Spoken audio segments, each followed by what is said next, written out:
Puji Tuhan. Saudara, kita sedang, kalau boleh saya katakan, buat saya secara pribadi, menutup tahun itu berdebar-debar. Karena biasanya menutup tahun itu ada perhitungan bonus. Tapi Alkitab juga berkata, melintasi pergantian tahun, dunia rohani ini juga mengalami sebuah gejolak yang besar. Makanya saudara Daud jatuh dalam dosa yang terkenal di Alkitab pada masa pergantian tahun, yaitu dengan Batseba. Dan saudara, pada masa pergantian tahun juga kalau Anda baca di Alkitab, itu biasanya raja-raja men-setting kerajaannya, fokus kerajaannya, itu untuk ekspansi, untuk berperang. Makanya saudara, engkau dan saya harus setting mode hidupmu, mode fighting. Anda harus berjuang, Anda harus mengambil satu kesadaran, aku tidak boleh santai, sekalipun aku sedang rekreasi, aku santainya itu secara lahiriah boleh, tapi rohani jangan, maksud saya. Karena nggak ada yang salah toh, Anda bisa berlibur, tapi tetap berdoa lah, tetap baca firman Tuhan, tetap bangun pagi lah. Amin. Mari kita akan belajar saudara dari satu tema yang ini nggak tahu nanti bagaimana ke depan, tapi saya lihat ini cukup dalam. Karena dari Mazmur 19 ayat 1 sampai 4, sekalipun yang kita baca adalah perkara-perkara lahiriah di dalam firman, tapi semuanya itu punya pesan yang sangat rohani. Dari Mazmur 19 ayat 1 sampai 4, saya beri judul renungan pelajaran pagi hari ini, efek gelombang.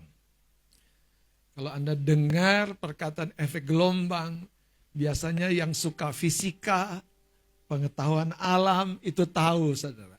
Kita bisa ngomong di sini, suaranya di sana. Ya kan? Oh, itu luar biasa, saudara. Betul-betul luar biasa, saudara. Karena gelombang yang menghubungkan kita di belahan dunia yang berbeda sangat-sangat jauh. Betul nggak? Gelombang. Mungkin Anda berpikir gelombang apa? Gelombang elektromagnetik. Kita bisa tatap wajah sekalipun rasanya tuh mungkin berapa ribu kilometer jauh di sana. Tapi bisa tatap wajah. Dan saudara harus pahami kalau Anda sebagai manusia rohani, di alam lahiriah ini ada gelombang-gelombang yang gampang kita kenali. Bahkan udara ini aja ada lapisannya ya, betul kan? Ada lapisannya. Dan kenapa di tingkat tertentu gelombang radio tidak bisa dipindahkan, ditransfer. Karena sudah beda alamnya. Nah, saya mau berkata saudara, secara spiritual, bapak-bapak rohani kita itu melakukan sesuatu yang besar dan dampaknya, gelombangnya kita alami sampai hari ini. Iya saudara. Cuman masalahnya adalah seringkali kita tidak men-setting perahu kita untuk siap ketika gelombang itu datang. Kita termangu-mangu dengan fakta lahiriah yang sedang terjadi. Masalah keuanganku gak pernah selesai-selesai, sakitku gak sembuh-sembuh.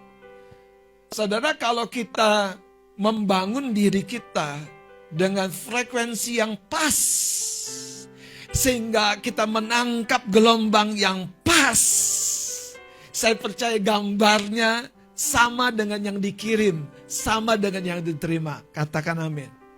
Kalau Tuhan berkata kepada kita yang sakit, Tuhan Yesus sudah menyembuhkan. Gelombang yang dilepaskan sama dengan yang kita terima. Ada amin? Dan menurut saya saudara, Itulah yang saya cerita. Ini perkara lahiriah tapi begitu rohani sekali.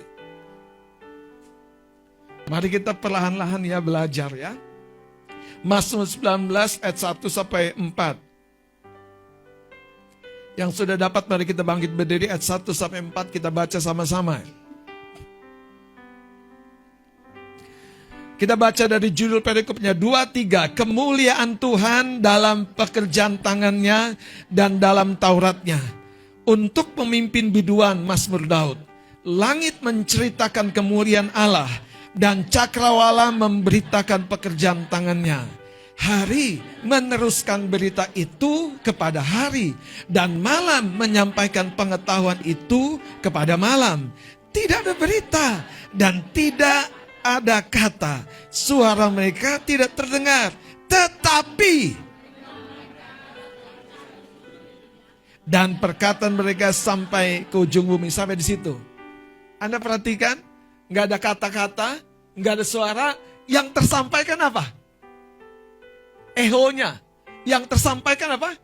Gemanya, yang tersampaikan gelombangnya. Wow, ini Alkitab yang tulis, saudara. Silakan duduk. Saya berdoa kita tangkap dengan satu kesadaran bahwa hidup kita ini dilingkupi dengan gelombang rohani yang besar sekali, saudara. Yang sudah dilepaskan oleh bapak-bapak rohani. Masalahnya adalah seperti Yesaya 60 berkata, bangkitlah sebab terangmu datang. Dan seluruh bumi ini penuh dengan kegelapan. Jadi kegelapan justru adalah sebuah panggilan untuk kita bangkit. Nah, mari kita lihat saudara, ayat yang pertama. Langit menceritakan kemuliaan Allah. Langit menceritakan kemuliaan Allah. Jadi ada kemuliaan Allah. Bukan hanya di manusia, tapi di langit.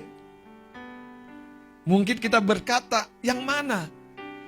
Yang kita terima sinarnya ini. Siapa yang menjadikan? Dia sang pencipta. Bagaimana menjadikan sebuah benda yang bisa menerangi. Ya kalau belajar fisika tahu ya. Itu besar sekali pengaruhnya saudara. Matahari itu. Terus. Dikatakan apa? Cakrawala memberitakan pekerjaan tangannya. Cakrawala ini bicara tentang batas-batas apa namanya? Horizon pemandangan kita. Kalau kita lihat ke sana, kita lihat sesuatu, kita lihat ke sana, kita lihat sesuatu yang tidak diciptakan oleh tangan manusia, saudara. Tidak. Tapi Tuhan yang menciptakan. Orang Jepang punya teknologi tinggi sekali. Mereka sudah zaman robot. Mereka nggak ada mbak spesial lagi kasih. Sudah pijit tombol, program jalan. Siapa namanya? Lula pasti beres. Kasih makan diatur jatahnya. Polanya diatur, dipijit semuanya. Terjadi saudara. Tapi mereka juga tidak bisa menyangkali. Nah ini yang saya mau ceritakan saudara. Ada banyak yang tidak bisa disangkali yang sudah dikerjakan oleh Tuhan Yesus di kayu salib. Itu gelombangnya hari ini ketika Injil diberitakan kita tangkap saudara. Dan ketika engkau tangkap gelombang yang sama itu, Anda harusnya menerima gambar yang sama, efek yang sama. Karya penebusan bukan tinggal tersangkut di kayu salib. Tapi justru dari sana saudara ke kita. Masalahnya engkau dan saya tidak men-setting frekuensi penerimaan Anda pada fokus yang persis. Dan engkau berkata hidupku tahun 2023 tidak tunggu 2024 akan mengalami pergeseran, perubahan. Aku akan mengalami kesembuhan. Aku tidak mungkin lagi Tuhan biarkan jadi bokek. Haleluya. Tuhan membuatku diberkati dan menjadi berkat. Aminnya kok kecil ya? Amin. Haleluya. Jangan-jangan Kita semua memang betul-betul sudah siap jadi berkat, jadi tidak perlu diberkati lagi.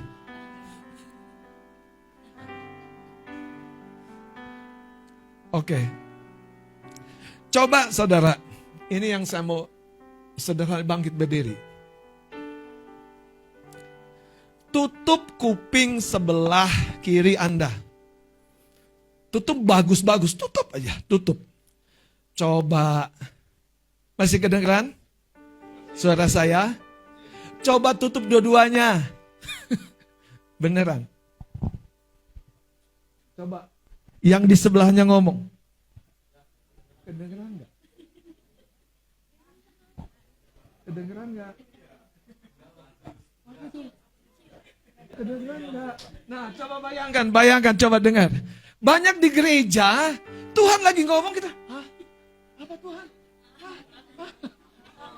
Masalahnya frekuensi penerimaannya. Haleluya.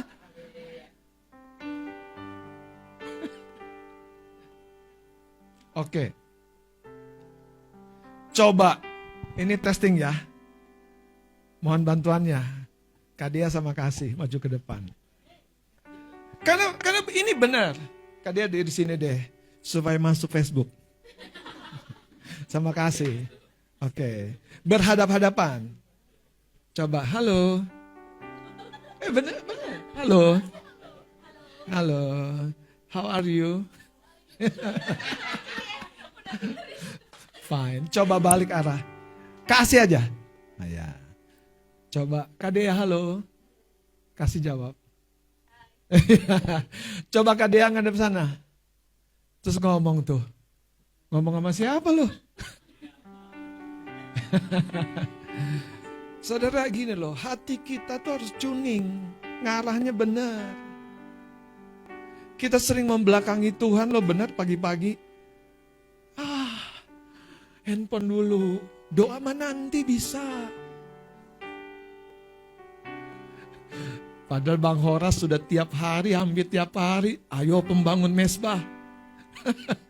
Pembangun mesbah. Tapi kita nanti Coba agak jauh dikit kasih ke sana. Oke, sekarang Kak dia ngomong. Kecil aja suaranya. Kecil. Coba gimana tuh?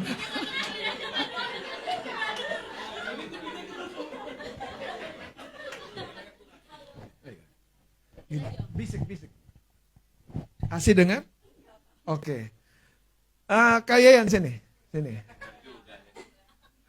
Sini. Arahkan kupingmu ke mulutnya ke dia. Jangan nempel deket aja. Kak dia bisikan sesuatu.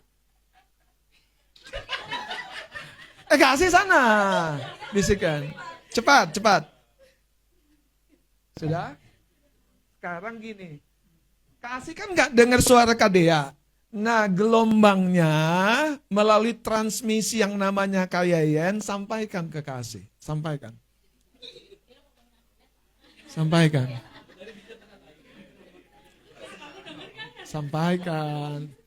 Ya. Waduh. Oke. Coba sekarang saya mau tanya. Karut dengar gak? Gak dengar. Waduh, sayang sekali. Coba apa sih katanya? Yayan cantik banget. Yayan cantik. Beri tepuk tangan bagi Tuhan Yesus dong. Silakan duduk. Saudara.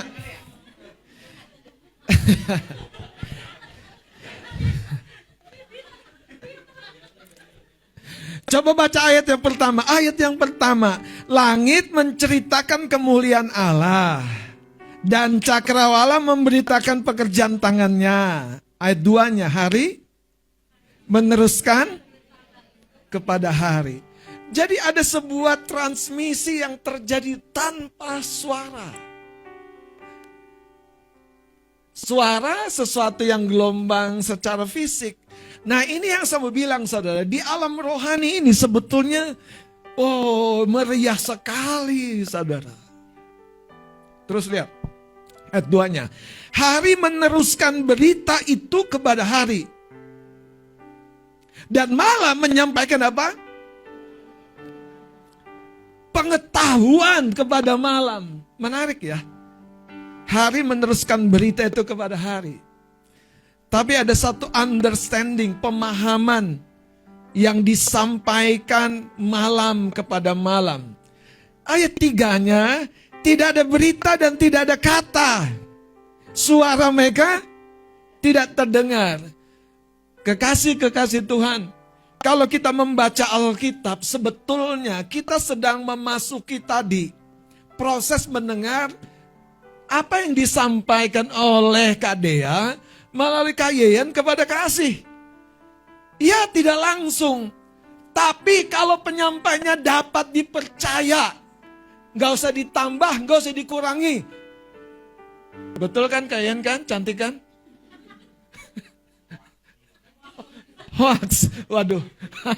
Ini kayaknya ada gangguan koneksi, saudara. Jadi Anda paham nggak? Bahwa firman itu nggak main-main. Dia sedang meneruskan gelombang. Yang ketika Yesus merentangkan tangan di kayu salib berkata, sudah selesai, it is finished. Sudah selesai. Tapi sayangnya, bagi banyak orang yang tidak menangkap berita ini, setan punya kesempatan untuk memasuki dusta. Sehingga dia punya pekerjaan dan mengolah ketidakmengertian kita. Sehingga itu menjadi dampak yang paling buruk. Dalam keuangan, dalam hubungan, dalam kesehatan. Semuanya saudara. Masalahnya setan udah dikalahkan. Tapi dia sembunyikan berita itu. Supaya kita menangkapnya, itu kan kata orang saja. Itu kan beberapa orang saja yang mendapat. Aku nggak bisa. Tuhan sudah menyelesaikannya 2000 tahun yang lalu.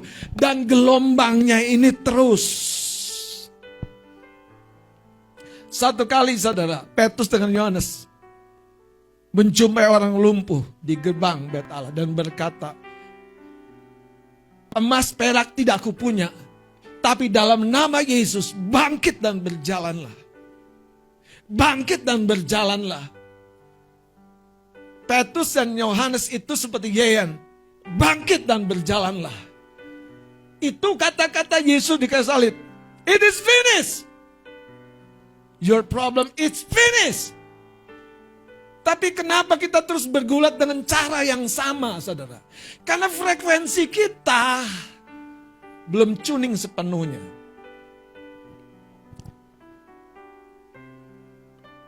Ini beneran, saudara. Saya lompat dulu deh, supaya di area ini kita jelas. Efesus pasal yang keempat. Kalau gelombang kita belum tuning, frekuensi kita belum nangkap, saudara, kita nggak bisa mengolah gitu. Wong yang sudah diberitakan betul-betul diberitakan, diteruskan. Yesus sudah bangkit, kubur sudah kosong. Tapi Petrus murid terdekatnya pun belum percaya. Betul nggak? Masalahnya di mana? Masalahnya di hati kita. Itu sebabnya kalau Anda mau mengalaminya, bangun hubungan yang pribadi, saudara. Ke gereja secara korporat, doa malam secara korporat perlu.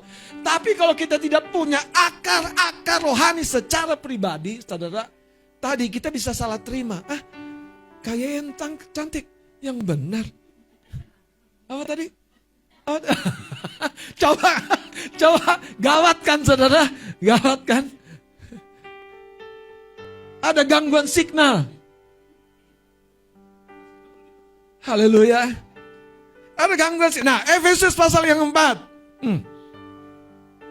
Saudara, mungkin ada bertanya, Om, yang dimaksud pemancar penerima kita tuh yang mana? Ya hati kita ada yang mana? Hati kita terbentuk dari kesadaran yang mendalam, yang kita simpan, yang bukan sebatas logika. Makanya hati bisa percaya, hati bisa tidak percaya. Hati bisa tunduk, hati bisa menolak. Apa yang membentuknya? Nah ini dia, coba lihat saudara. Efesus pasal 4. Ayat 17, manusia baru, sebab itu kukatakan dan kutegaskan. Ayat 17 ya, ini kepadamu di dalam Tuhan. Baca sama-sama. Jangan hidup lagi sama seperti orang-orang yang tidak mengenal Allah dengan jadi pikiran yang sia-sia. Ini bahaya, saudara, bahaya. Karena nggak nyambung dengan pikiran Tuhan. Terus ayat 18, dan pengertian yang gelap, jauh dari hidup apa? Makanya kalau kita biarkan persekutuan kita dengan Tuhan rapuh, menjauh, saudara, kita bisa orang yang dipercaya Tuhan seperti Yudas sebagai bendahara, tapi justru yang paling cilaka dari 12 orang itu. Beneran. Kenapa? Karena hatinya gak mau berubah. Padahal kepercayaan yang Tuhan Yesus berikan untuk apa? Menolong Yudas memahami, menyadari betapa dia dikasihi Tuhan. Terus kita lanjutkan. Karena kebodohan yang ada dalam mereka dan karena kedegilan hati mereka. Ini dia. Perasaan mereka telah. Jadi kita nggak sense bahwa kita tuh sangat dikasih oleh Tuhan Yesus. Engkau dan saya adalah bisa dikatakan permata hatinya Tuhan. Tapi kita berdoa kayak orang terdakwa. Kita berdoa kayak orang terpukul parah, saudara. Suara kata-kata kita cuma tolong Tuhan, tolong Tuhan. Sudah nggak ada lagi satu keyakinan, saudara. Sudah hilang arah. Bukannya salah sih doa seperti itu kayak Petrus mulai tenggelam, bukannya salah. Tapi kita tahu di mana kita sebetulnya. Kita sedang hanyut dengan dunia nih. Kenapa? Karena kita tidak berdiri dengan perasaan yang tajam. Tuhan lagi melakukan sesuatu dalam keuanganku, dalam pekerjaanku. Perasaan yang mana ini, saudara? Perasaan yang terhubung dengan apa yang Tuhan sudah beritakan.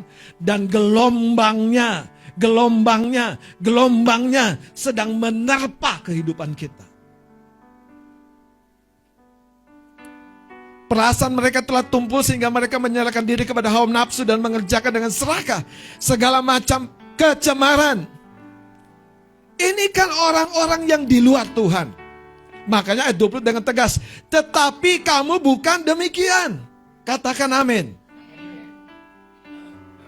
Kamu telah belajar mengenal Kristus. Ayat 21-nya, 22-nya kita baca sama-sama. 23. Karena kamu telah mendengar tentang dia dan menerima pengajaran di dalam dia menurut kebenaran yang nyata dalam Yesus. Ayat 22 dengan lebih keras.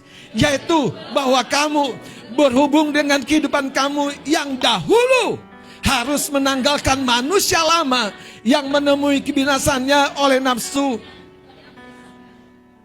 Manusia lama punya naluri. Naluri yang dari mana? Dari tubuh lahiriah ini. Itu sebabnya, saudara, selalu bertentangan. Mau berbagi, aduh, tapi gimana nanti aku gak cukup. Abraham, Tuhan berkata Abraham, bawa persembahan. Oke Tuhan, siap. Dia langsung bayangkan emasnya kan, peraknya. Yang terkasih, wah ini kayaknya bukan emas perak nih. Anakmu, oh, ada 2. Satu-satunya yang mana? Aduh Tuhan, yang aku tunggu-tunggu begitu lama. Tapi Abraham, manusia rohani, perjanjian lama yang menaklukkan dirinya sendiri. Dia mengambil apa? Satu keputusan yang bulat toh. Yang menariknya, ini kan versi saya. Dia gak bisik-bisik sama istrinya. Tuhan tadi ngomong, benar. Uji lagi. Emang anak kita ada berapa? Itu yang itu aja tuh suruh sekolah Alkitab tuh. Kemana Dana? Mana Bang Billy? Itu yang itu aja tuh suruh sekolah Alkitab. Bener gak sih Tuhan ngomongnya uji lagi? Makanya saudara, kalau Anda kenali Tuhan day by day, anak tangga demi anak tangga, Dia tuh nggak pernah tiba-tiba, saudara. Nggak pernah tiba-tiba. Abraham itu diuji di levelnya. Ayub itu diuji di levelnya. Makanya jangan mikir Tuhan akan uji Anda seperti Ayub. Kejauhan. Kejauhan, saudara. Hah? Jauh banget. Jangan mimpi Anda diuji seperti Ayub. Anda tahu kan? Usahanya hancur, babak belur semuanya. Keluarganya, anaknya mati semuanya.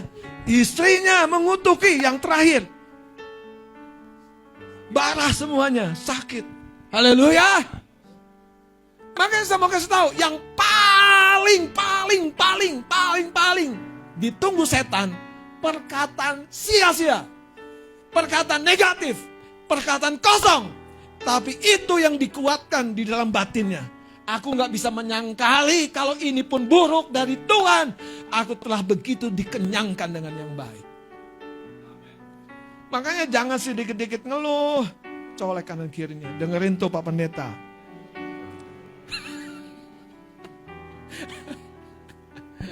Haleluya.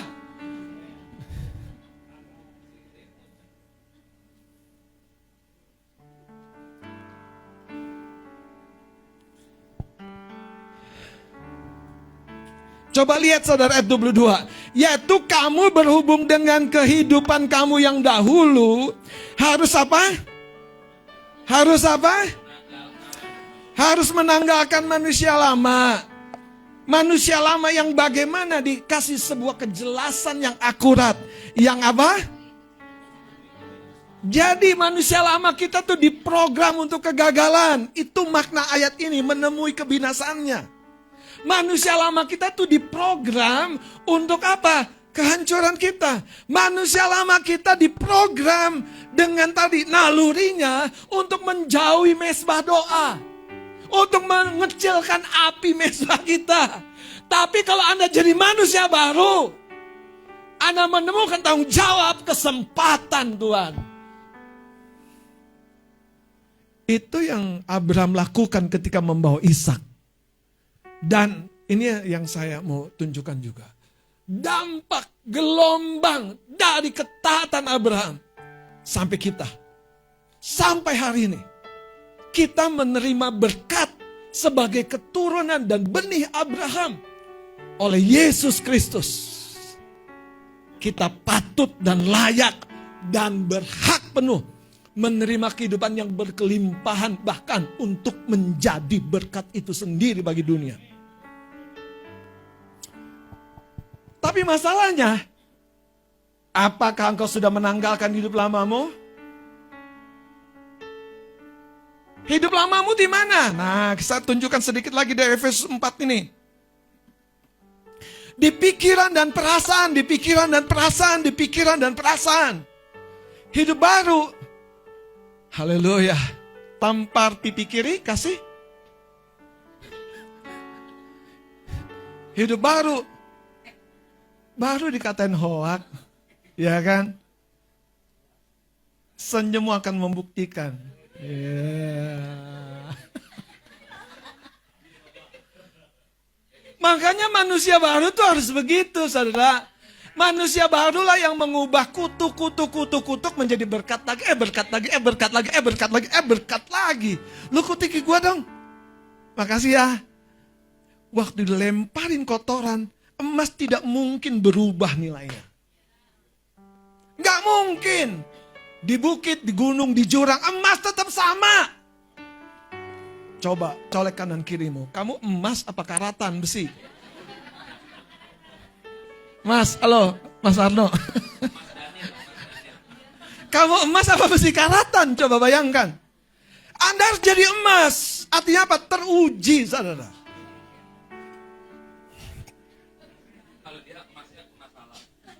Saudara, dengerin saya. Setiap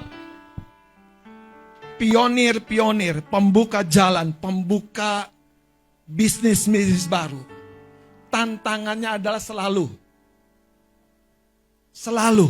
pikirannya sendiri. Bisa nggak ya? Ada yang beli nggak ya? Jadi nggak ya? Halo, kalau orang itu tenggelam dalam pikiran dan perasaannya, Nggak ada Colonel Sanders. Nggak ada, saudara. Nggak ada Kentucky Fried Chicken. Nggak ada, saudara. Orang yang sudah lanjut usia, betul nggak? Betul nggak? Sudah mantan. Makanya kalau jadi mantan tenang aja.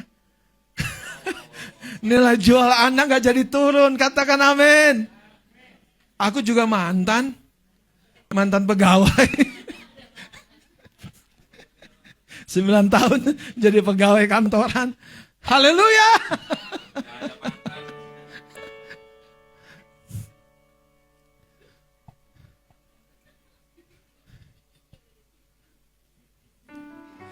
Saudara, coba lihat lagi ayat yang ke-19 ini, saudara, penting. Perasaan mereka telah tumpul. Jadi kalau Anda punya pikiran dan perasaan yang lama, nggak bisa sense. Tuhan lagi bangkitkan aku, munculkan aku, lagi pulihkan aku. Enggak. Mode bapernya muncul. Haleluya. Tuhan membela kamu. Ya kamu itu anak kesayangannya. Aku anak sampingan. Coba, kadang kita tuh punya terjemahan-terjemahan sendiri kan. Kenapa? Karena pikiran dan perasaan kita tidak jadi penerima yang baik dari gelombang yang sudah Tuhan sampaikan begitu jelas sekali. Mari kita lihat dengan cepat, saudara, beberapa ayat, dan saya berdoa tidak akan lama kita akan selesaikan sesuatu yang dimulai hari ini. Engkau harus tahu, Tuhan sudah memulai satu pijakan yang besar dengan kematian dan kebangkitan Kristus. Efek gelombangnya itu masih terus. Lihat, saudara. Kisah Rasul pasal yang ketiga. Ayat 24 dan 25, tolong seorang baca dengan cepat, silakan.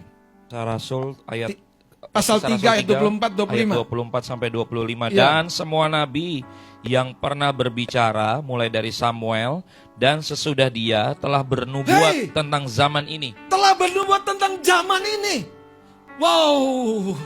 Jadi gelombang yang sudah disampaikan dari zamannya Nabi Samuel itu membuat tentang zaman ini. Siapa di zaman ini? Lanjut. Kamulah yang mewarisi Kamulah nubuat-nubuat itu. yang mewarisi atau yang menerima dampak dari gelombang. Kamulah yang mewarisi apa? Nubuat-nubuat itu. Dan mendapat bagian dalam perjanjian yang telah mendapat diadakan bagian Allah. dalam perjanjian yang tidak kita buat. Wow. Haleluya. Amin. Nggak ada namamu. Tapi tiba-tiba ada transfer masuk. Ibu-ibu langsung wajah cerah tuh kayak gitu tuh. Entahkah suamiku, entahkah siapa, yang penting masuk, bukan keluar. Mendapat bagian dalam perjanjian yang telah diadakan Allah dengan Nenek moyang kita. Nenek moyang kita. Dengan Mas Adit. Enggak, Bang. Iya kan? Nenek. Dengan nenek moyang. Tapi nanti saya mau tunjuk, saudara. Ini sisi yang besar yang Tuhan mau kerjakan dari sisi kebenaran. Tapi di sisi kegelapan, setan juga memanfaatkan efek gelombang. Waktu orang tua kita terlibat dengan okultisme, waktu orang tua kita terlibat dengan kejahatan, waktu orang tua membiarkan, saudara, sesuatu itu terjadi, turun, saudara. Anak kita mewarisi apa yang mereka biasakan, apa yang mereka lakukan, saudara. Makanya efek gelombang secara positif dan negatif terus berlanjut, terus terjadi. Gereja punya panggilan untuk mengubah gelombang-gelombang yang negatif, yang buruk menjadi positif. Saya sekali lagi berkata begini, saudara. Setiap hal yang baik yang tidak engkau pertahankan akan diduduki musuh. Itu prinsipnya sederhana sekali. Setiap hal yang baik, hubungan yang baik akan mulai masuk asumsi, cemburu, pikiran kosong, semua masuk. Praduga. Tapi kalau engkau pertahankan dan bangun, saudara, engkau akan menikmatinya. Lanjutkan, dikatakan. Ketika ia berfirman kepada Abraham. Ya, jadi firmannya kepada siapa? Abraham. Kepada siapa? satu orang yang menjadi bapa orang percaya. Terus? Oleh keturunanmu semua bangsa di muka bumi akan diberkati. Wow. Kekasih-kekasih Tuhan, mari kita hidup dengan frekuensi yang sama. Sehingga gelombang yang sedang terjadi ini tidak lewat begitu saja. Kita bukan dihanyutkan oleh gelombang dunia, tapi kita sedang dibawa dengan gelombang dan gelora Injil. Untuk memasuki kemuliaan, untuk memasuki kemenangan, untuk memasuki kelepasan, untuk memasuki kesembuhan. Haleluya. Saya mau tuntaskan dengan kitab Kejadian. Mari kita akan lihat kitab Kejadian pasal yang ketiga. Pasal 3 ayat 12, tolong Mas Adit boleh baca lagi. Ini Mas yang beneran ini, Mas Adit. Manusia itu menjawab, perempuan yang kau tempatkan di sisiku. Kejadian 3 ayat 17. Oh sorry, Kejadian 3 ayat 17. Ya. Lalu firman-Nya kepada manusia Coba itu. perhatikan saudara, firman Tuhan kepada manusia itu, yaitu kepada Adam. Karena satu orang saja, satu orang saja. Terus. Karena engkau mendengarkan perkataan istrimu dan memakan dari buah pohon Ya. yang telah kuperintahkan kepadamu, jangan makan daripadanya, maka terkutuklah tanah karena engkau. Iya. Dengan bersusah payah engkau akan mencari rezekimu dari tanah seumur hidupmu. Saudara tahu kutuk mengambil kebaikan-kebaikan yang sebelumnya sudah ada. Kutuk mengambil potensi-potensi yang sebetulnya memang sudah ada. Jadi Anda harus tahu, Tuhan sejak awal menciptakan kita menjadi manusia yang produktif, katakan amin. Betul-betul produktif dalam segala hal yang baik yang Tuhan rencanakan, betul-betul. Tapi setan mencari-cari kesempatan melalui gelombang-gelombang yang dilepaskan di Taman Eden itu. Yaitu apa? Pencobaan, godaan. Dan ketika Hawa tergoda dan bicara kepada Adam, Adam pemegang keputusan. Sayangnya, mengambil keputusan yang salah, yang dampaknya sampai sekarang. Kita lihat kitab Kejadian sekarang, saudara. Pasal yang ke-8. Ini menarik. Itu sebabnya pembangun mesbah. Mari pertahankan mesbahmu. Saya lihat di sini Nuh adalah pembangun mesbah. Dan Tuhan berkenan bukan karena perbuatan yang lain, tapi karena apa yang dipersembahkan di mesbah. Lihat Kejadian 8 ayat 20. Ayo baca sama-sama, 2, 3. Lalu Nuh mendirikan mesbah bagi Tuhan dari segala binatang yang tidak haram dan dari segala burung yang tidak haram, diambilnyalah beberapa ekor, lalu ia mempersembahkan korban bakaran di atas mesbah itu. Apakah ceritanya berhenti? Tidak, saudara. Ayat 21 kita baca lagi, 2, 3. Ketika Tuhan mencium persembahan yang harum itu, berfirmanlah Tuhan dalam hatinya. Sebentar, saudara. Kita selalu pengen dengar suara Tuhan terdengar. Kita pengen dengar pesan Tuhan. Anda gak belajar kenal hatinya Tuhanmu, Bapamu. Dia seringkali bicara seperti waktu Yesus keluar dari sungai Yordan. Inilah anak yang kukenan. Itu untuk menyatakan kepada orang sekelilingnya. Bukan sebetulnya kepada pribadi Yesus sendiri. Makanya dibilang inilah. Tapi kalau untuk engkau pribadi, belajar kenal di hatimu. Tuhan tuh seringkali bilang, nakku. Dia tahu apa yang akurat, apa yang tepat, apa yang bijak, apa yang salah. Ayat ini selanjutnya berkata, Tuhan berfirmanlah Tuhan dalam hatinya. Baca terus sama-sama. Aku takkan mengutuk bumi ini lagi. Karena manusia sekalipun yang ditimbulkan hatinya adalah jahat dari sejak kecilnya. Dan aku takkan membinasakan lagi segala yang hidup seperti yang telah kulakukan. Selama bumi masih ada, Takkan berhenti musim menabur dan menuai, dingin dan panas, kemarau dan hujan, siang dan malam. Tuhan mau setiap musim menjadi musim di mana kita diberkati, bahkan menjadi berkat. Tuhan berkata, aku tidak akan membinasakan, bahkan mengutuk bumi lagi, karena manusia sekalipun yang ditimbulkan jahat hatinya. Sekarang kita masuk kepada perjanjian Allah dengan Nuh, Kejadian 9. Jadi Abraham, Nuh, itu yang saya bilang, tokoh-tokoh, bapak-bapak, yang kita berkata di sana, dari sana hidupku, dari sana, apa yang mereka buat, harus berdampak, pasti berdampak. Kejadian 9 ayat 1 saya baca, perjanjian Allah dengan Nuh. Lalu Allah memberkati Nuh dan anak-anaknya serta berfirman kepada mereka, beranak cuculah. Wow. Haleluya. Terus, akan takut dan gentar kepadamu segala binatang di bumi dan segala burung di udara, segala yang bergerak, baca sama-sama, di muka bumi dan segala ikan di laut. Jadi kalau Anda menghajar sesuatu binatang yang mengganggu rumahmu, nggak ada yang salah. Beneran, orang di ketanganmu kata ayat ini. Terus, yang menarik saudara, ayat 3-nya, baca.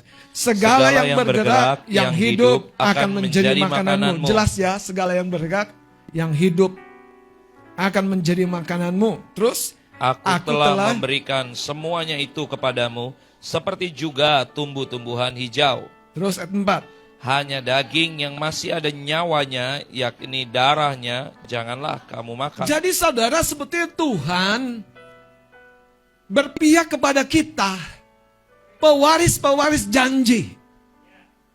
Makanya waktu dia mencium bau harum mesbahnya Nuh, bumi mendapat dampak. Wow. Bumi, tanah, olahan mendapat berkat. Hari ini saudara, jangan lagi hidup dengan mentalitas yang kalah. Karena Tuhan sudah mengerjakan dan menggaungkan tiap-tiap pagi kemuliaannya, tiap-tiap malam hikmatnya. Tapi masalahnya, apakah hatimu terkunci ke satu arah dalam hidup lamamu? Padahal Tuhan ngomong, Tuhan bicara, Tuhan memberikan arah. Saya berdoa saudara, kita mau dengan lebih sungguh-sungguh lagi mempersembahkan hidup lama kita di tangan Tuhan. Amin. Dan dengan cara itu hidup baru akan tumbuh sebagai benih. Kalau boleh saya katakan seperti Avenger. Tidak ada satu waktu kehilangan kemenangan dalam peperangan. Never lose the battle. Iya saudara. Masalahnya dari mana benihmu? Kalau kau biarkan saudara paradigma yang lama, hidup yang lama merongrong kita. Makanya berikan diri kita dibimbing, dituntun, ditolong. Amin. Abraham menaklukkan rasa pemilikannya kepada Ishak. Dan itu menciptakan satu bau harum. Nuh membangun mesbah, mempersembahkan korban. Sedikit saja ketika Hana berdoa, dia menaklukkan keinginannya di mesbah. Makanya dibilang, yang kuminta satu orang anak laki-laki akan kupersembahkan. Kekasih-kekasih Tuhan, di mana kita menaklukkan manusia lama kita, keinginan kita di mesbah Tuhan. Dan di sana juga apa? Akan mengalir berkat. Bapak ibu saudara yang berumah tangga, Tuhan selalu di pihak kita. Gelombangnya tiap-tiap pagi berbicara, tiap malam memberi insight di dalam, memberi tuntunan di dalam. Hari ini jangan kehilangan satu hari tanpa mesbah dibangun. Ada amin. Ada amin. Saudara, hari meneruskan beritanya tanpa kata, tanpa suara. Dan Alkitab berkata, kitalah pewaris janji itu. Di akhir tahun ini, mari aktifkan mode fighting. Tiap pagi, tiap malam, jangan hanya saat teduh. Pagi, saat teduh malam. Dan saya percaya itu akan menjadi satu korban mesbah yang harum di hadapan Tuhan. Mari kita bangkit berdiri, haleluya.